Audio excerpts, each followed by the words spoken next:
Hello guys and gals, and welcome to another episode of Unique Items. Today we're going to be looking at a Druid helmet. It is definitely an odd one, and you probably have never seen it, just like I didn't see it until the other day. And I was like, what the hell is this? I've never seen this before. It is the Spirit Keeper Earth Spirit Pelt. It's in the shape of the goat head. It's the goaty goat. I actually think the goat looks kind of cool on the Druid. Now, the Spirit Keeper Earth Spirit has 443 defense, has relatively low durability with only 16 of 20 durability. As you can see, mine's almost broken with 16 to 20. I don't think it's going to last very long. We got 104 strength requirement on this, which is not bad at all, especially since it's an elite item. I think most druids can probably tussle up 104 strength. We also get a level requirement of level 67, which puts this in the mid to end game range. It's not quite endgame, but it's close enough. We also have a +2 to Druid skills on here, which does vary, unfortunately, from +1 to +2. And this is a particularly rare item. And this means that it kind of sucks, because if you do eventually find one of these, there's every chance that you could find one of these in poor condition. We also have a variable on the enhanced defense of 170 to 190%, which isn't like too crazy. And then we have a plus 10% to maximum poison resist. So when you put this on, you will immediately get 10% more on your maximum poison resist, which is pretty cool. So you go from 75 to 85 or 85 to 95, depending on you know, how your character's set up. And that's actually pretty cool, because there's not a lot of items in the game that actually have plus maximum poison resistance. There are some, of course, but they might not necessarily fit into your specific build. Plus maximum poison resistance can definitely help versus Lilith, for instance, which is pretty nasty. And there are some other options, of course, maybe a PvP, and there's a lot of people slinging poison everywhere. Having 95 or 85% poison resistance will help you a little bit there.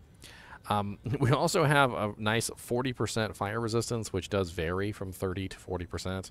And then we have a really sexy lightning absorption, which again varies from 9 to 14. And then we have another really sexy cold absorption of 15 to 25%, which puts this helmet in a very defensive posture. You have to think, we've got 20% faster hit recovery, all right, which is very, very nice to obviously help keep you alive. We've got 10% maximum poison resistance, again, a very defensive mechanic to increase your maximum poison resistance to help keep that damage off of you. You've got fire resistance, which is going to help balance out a spirit shield if you were wearing one of those, because I don't know if you've noticed, but spirit shields don't have any fire resistance on them, which is actually pretty nice. We also have plus 14 lightning absorption, which is going to help you out a ton versus like gloams and lightning enchanted monsters, and maybe if you're PvPing a lightning sorceress. We also have a massive 25% cold absorption, which is going to stack with something like a Raven Frost, and is going to give you even more cold absorption. I mean, just in general, the defensive mechanics on this helmet are pretty massive. And then it also has a pretty decent amount of defense on it, too. I mean, 443 is not bad. And the ethereal version has 667 with a strength requirement of only 94. Now, if you did have the ethereal version, though, you would have to Zod it.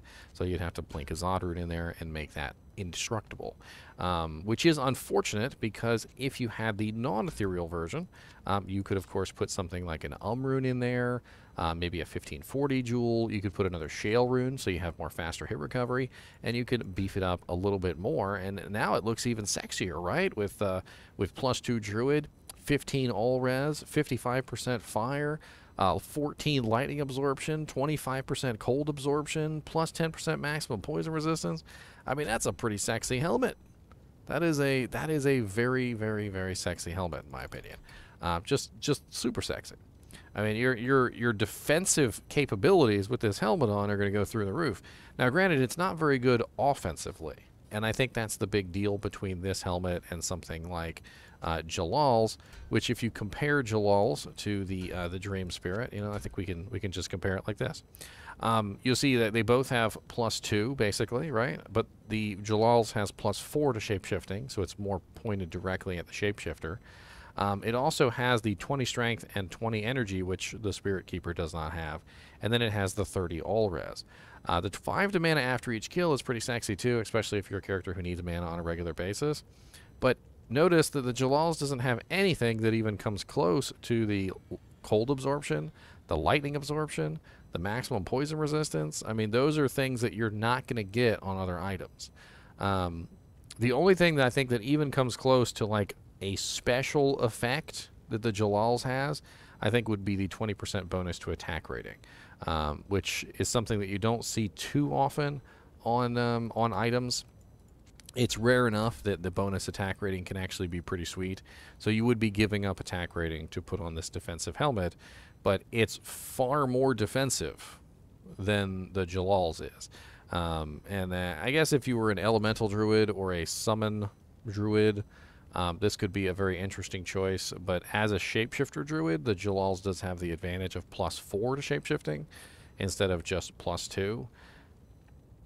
But I mean, you're really weighing out, you know, survivability versus damage at that point, which kind of puts the Earthkeeper Spirit Keeper, or Earth Spirit Keeper. It's a very kind of a confusing name. It got spirit in there twice. A very good item for a hardcore character. If I was a hardcore druid, this would probably be my choice. It's going to protect me versus cold. It's going to protect me versus lightning. It's going to give me a decent amount of resistances. It's going to bump up my faster hit recovery. It's even going to protect me versus poison. Give me that nice 10% maximum poison resistance, which is pretty sweet. Let's take a look over at Silo's Pen real quick, and let's see where we could potentially find this item. And I took a peek at it earlier, and it's pretty depressing. There's not a lot of really good spots that you can actually hunt this down. All right, so assuming that we have 400% Magic Find, because this is kind of more of an end game level item, I didn't want you know, to lower the Magic Find down any lower than that. So an end game level item, 400% Magic Find versus bosses. We're looking at hell difficulty only and ignoring the quest flags. We pretty much got Bale and Diablo and Mephisto. Those are like our main options there. And honestly, Mephisto is pretty terrible at 1 in 19,861, so probably what you'd want to avoid. Bale is pretty good at 1 in 2,664, but of course he's not easy to farm because you have to kill his waves first. So the best choice that I can see here is definitely Diablo in Hell. So if you wanted to do seal pop Diablos in Hell, that would definitely be the best place to obtain this.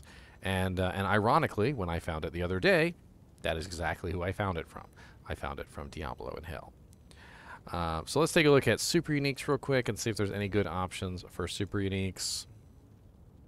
Not looking really great with 1 in 20,000 on Neelathak, 1 in 30,000 on Doc Farron, 1 in 31,000 on Pendle. The probability of getting one of these from Pendle is pretty darn bad. I mean, you could theoretically obviously farm Pendle a lot faster than you could farm normal Diablo, but normal Diablo's drop rate is insanely better. Or sorry, a Hell Diablo's drop rate, my bad. Hell Diablo's drop rate is way better than Pendle Skins by a multitude of factors. So I think Diablo really is the best choice even over Pendle Skin, because Pendle Skin is running a really terrible drop rate there of 1 in 30,000, or wasn't it? Hold on, let me double check.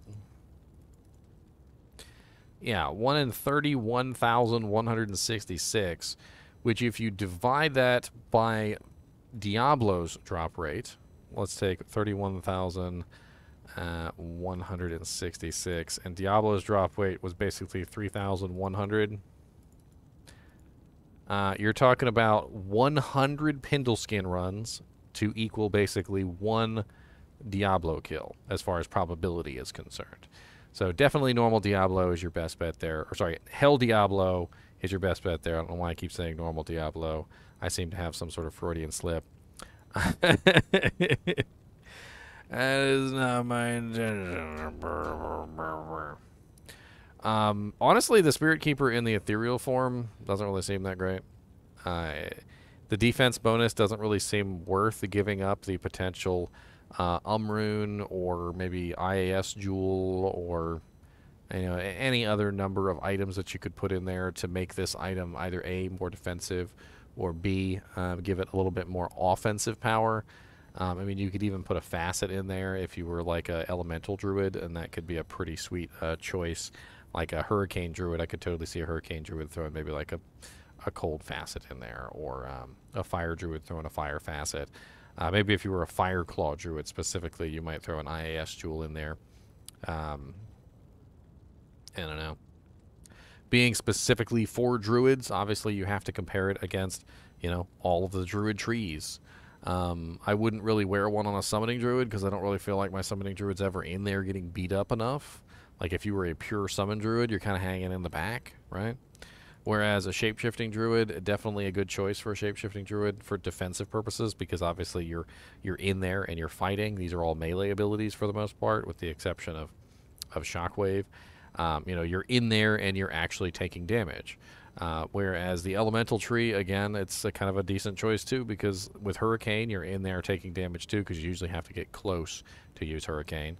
And the Fire Claws druid, same thing. The only one that might not particularly be in there dishing out damage or getting damaged is maybe the kind of like the more ranged abilities, like maybe Molten Boulder, Fissure. Those could be more rangy kind of fire characters. But then if you go down into the Armageddon tree, you're kind of like in the middle of things, getting beat up because you need to be on top of the target so that your Armageddon is actually hitting them. It's all kind of interesting.